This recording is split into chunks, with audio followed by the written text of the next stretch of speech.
చాలా సర్వేలొస్తున్నాయి. 'నట్టికుమార్' సర్వే ఏంది ఆంధ్రప్రదేశ్‌లో.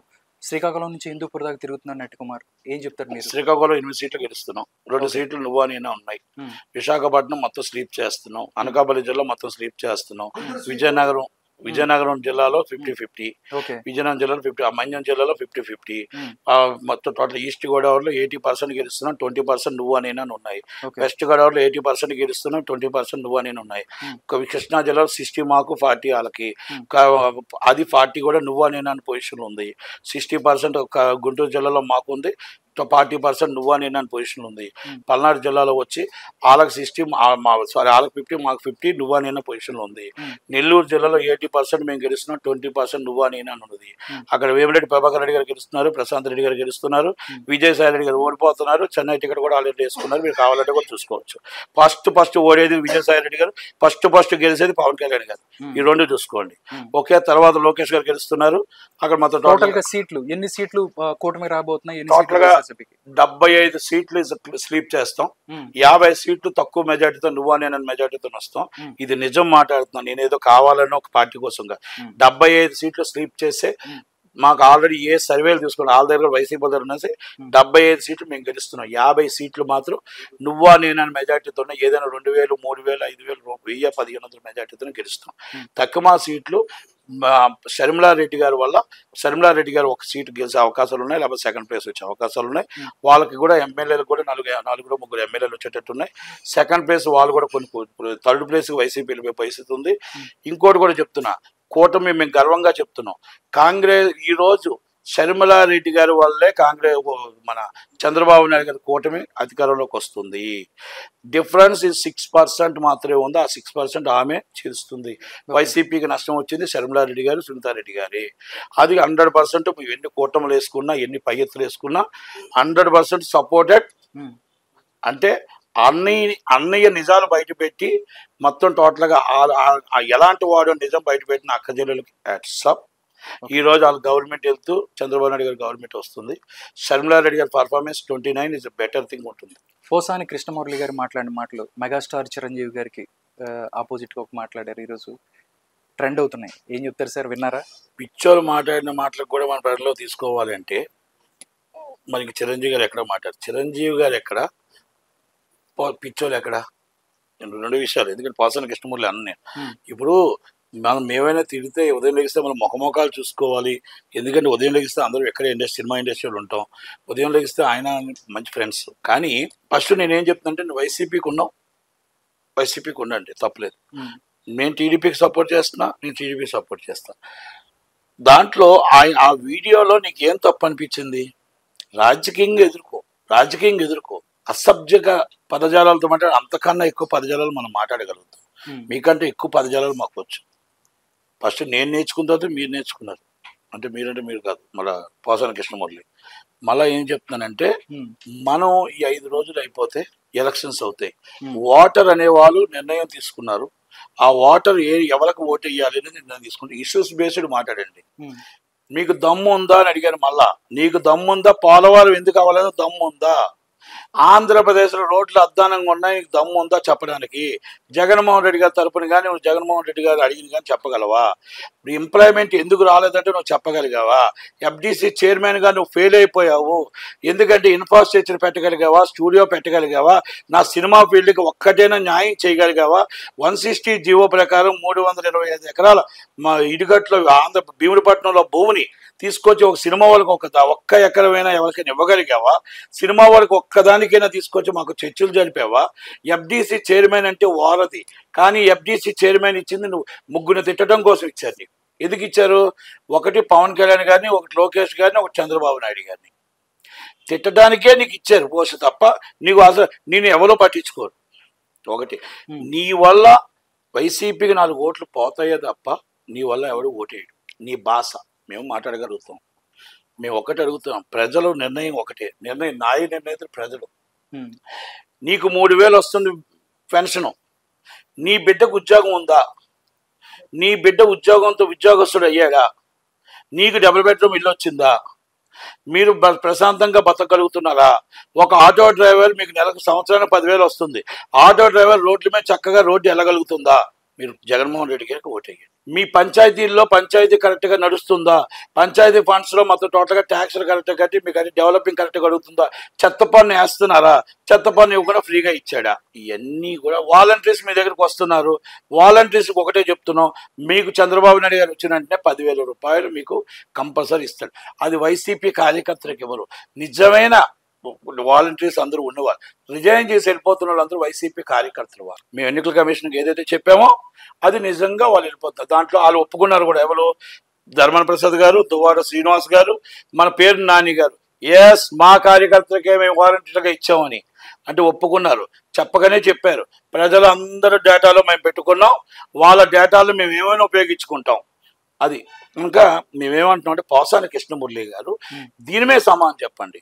ఒక చిరంజీవి గారిని తీసుకొని వెళ్ళి, చిరంజీవి గారి దగ్గర ఆ రోజు మీరు ఉండేటప్పుడు మీరు కూడా ఉన్నారు, ఆయన వెళ్ళి మా ఇండస్ట్రీ కోసం, మా సినిమా పరిశ్రమ కోసం రిక్వెస్ట్ చేశాడు, మాకు ఇది చెయ్యండి సార్ అని.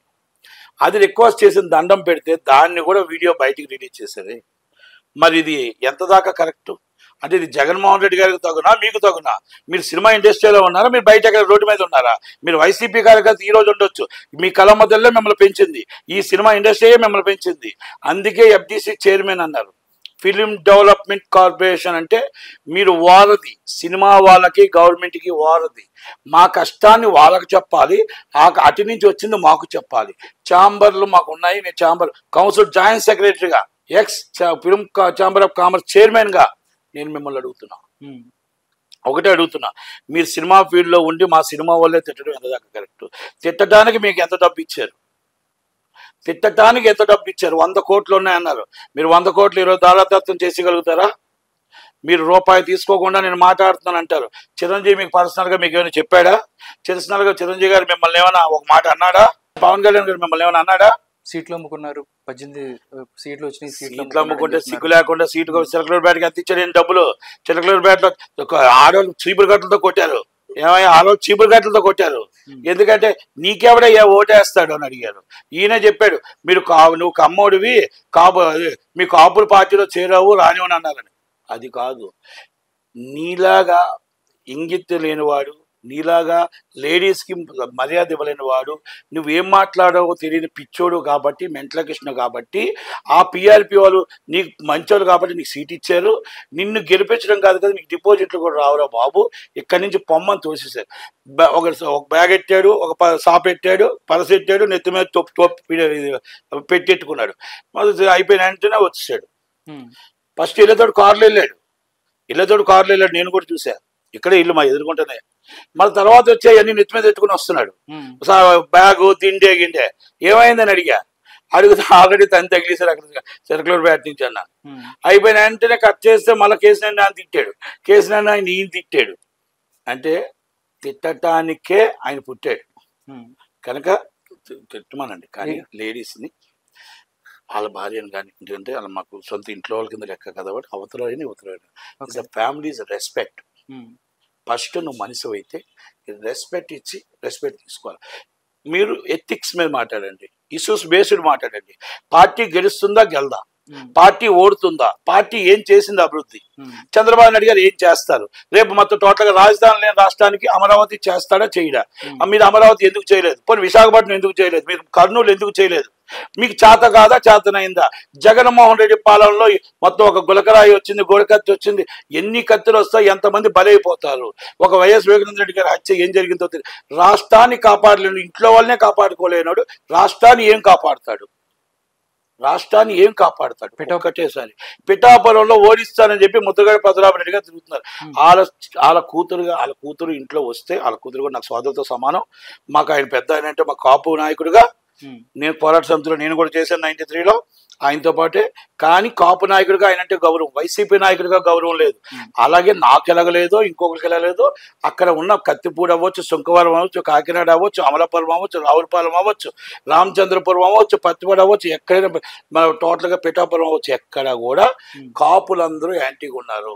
కాపు నాయకుడు అయ్యుండి ఒక వైసీపీ నాయకుడు కొమ్ము కాయడం కరెక్ట్ కాదు. అలాగే వాళ్ళ ఇంట్లో వాళ్ళు కూడా ఇది కరెక్ట్ కాదండి మీరు మాట్లాడుతున్న మాటలు. వంగా గీతా గారు మాట్లాడుతూ గెలుపు కోసం మాట్లాడుతున్నారు తప్ప వాళ్ళు వ్యక్తిగతంగా మాట్లాడట్లేదు, అసలు మీకు సంబంధం లేకుండా మీరు మాట్లాడుతున్నారు. ఇది మన కాపు నాయకుడు, రాష్ట్ర అధ్యక్షుడు కాపు నాయకుడికి మీరు ఒక కాపు నాయకుడిగా మద్దతు ఇవ్వాలి. ఎందుకంటే మనకు బీసీలో చేర్చాలంటే పవన్ కళ్యాణ్ కావాలి, బీసీలో చేర్చాలంటే మోడీ గారు కావాలి, 9th షెడ్యూల్లో చేర్చాలంటే మోడీ గారు కావాలి, పవన్ కళ్యాణ్ కావాలి. కనుక దయచేసి మనం చేర్చి మనం అడగాలి. వంగా గీత గారు ఒక ఎమ్మెల్యే, కానీ రాష్ట్ర అధ్యక్షుడిని గెలిపించుకుంటే మన బీసీలో ఏబిసిడి వర్గీకరణ ఎలాగా ఒప్పించి చేసుకుంటున్నారో ఆయన పార్టీలో జాయిన్ అవ్వలేదు. అలా మీరు కూడా ఒప్పించి చేయించుకోవడానికి మనం ప్రయత్నం చేయాలి తప్ప ఒక పార్టీకి ఒక కాపును ఒక కుల నాయకుడు జాయిన్ అవ్వకూడదు. అది ఆ అమ్మాయి కూడా మా నాన్నగారు మనసు పట్టుకోలేక బాధతో ఆ అమ్మాయి మాట్లాడితే ఆ అమ్మాయిని ఇంటికి రావద్దంటాడు. పవన్ కళ్యాణ్ గారు చాలా క్లియర్గా చెప్పారు, అమ్మ నాన్నగారి దగ్గర నేను వస్తా, నేను మాట్లాడతా, దయచేసి మీ కుటుంబాన్ని కూడా పద్మనాభం గారు మాట్లాడారు. పద్మనాభ గారు మాటలు పట్టించుకోకూడదు. ఇప్పుడు ఆల్రెడీ మాటలకృష్ణ మాట్లాడినట్టు ఉంటుంది బలేనోళ్ళే.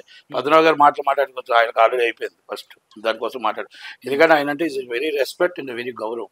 కానీ ఆ గౌరవం ఎందుకు పోయిందంటే నాకు ప్రసన్న కృష్ణమూర్తిలో గౌరవమే, ఎందుకంటే నేను ఆయనతో డైరెక్షన్లో సినిమా చేశాను, నా సినిమాలు కూడా నిర్మాతగా సినిమాలు చేశాడు, వెరీ రెస్పెక్ట్. కానీ పొలిటికల్ ఇది పొలిటికల్ వే చేస్తాడు. ఆయన మాట్లాడిన మాట నేను మాట పిఠాపురంలో పవన్ కళ్యాణ్ ఓడిపోయే పరిస్థితి, అందుకే మీరు 1,10,000 మెజార్టీతో గెలుస్తాడు.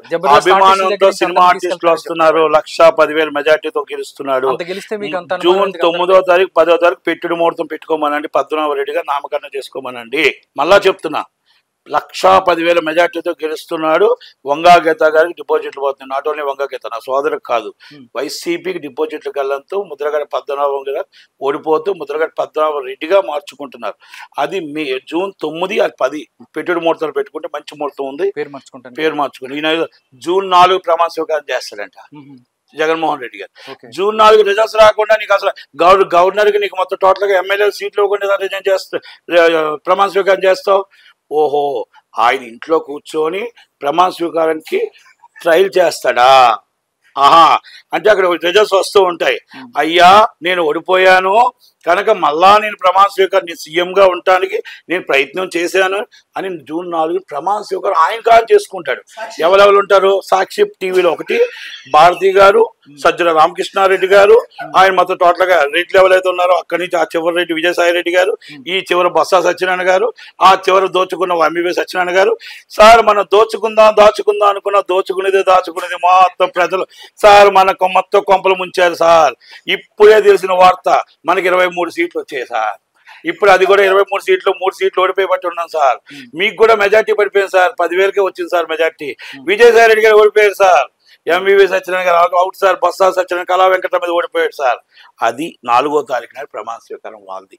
130 నుంచి 140 సీట్లు గెలుస్తున్నారు. గెలుపు తథ్యం.